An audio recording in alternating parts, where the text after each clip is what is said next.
Yung bulaklak ng kalabasa at dilis. Ayan, already na po ang ating dinengdeng na sitaw.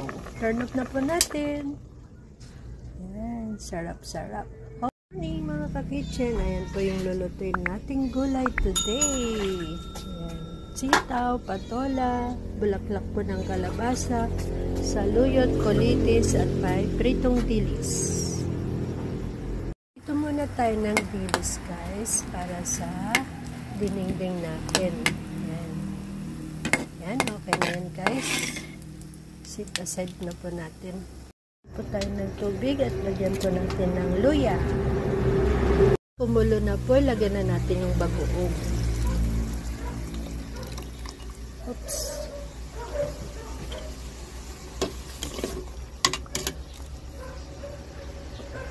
Pakuloyin lang po natin bago natin lagay yung sitaw. Kumulo na po, lagyan na po natin yung sitaw. Mix lang po natin and simmer for 3 minutes. Lagyan na natin yung patola and simmer for 1 minute only po. 1 minute po, lagyan po natin ng magic sarap.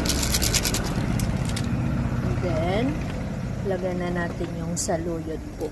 At saka kulitis.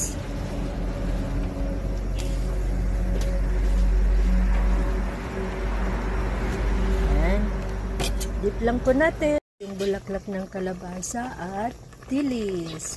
Ayan, already na po ang ating dinengdeng na sitaw. Turn up na po natin. Ayan, sarap-sarap. Hope you like our recipe today. Thank you for watching and follow for more. Bye!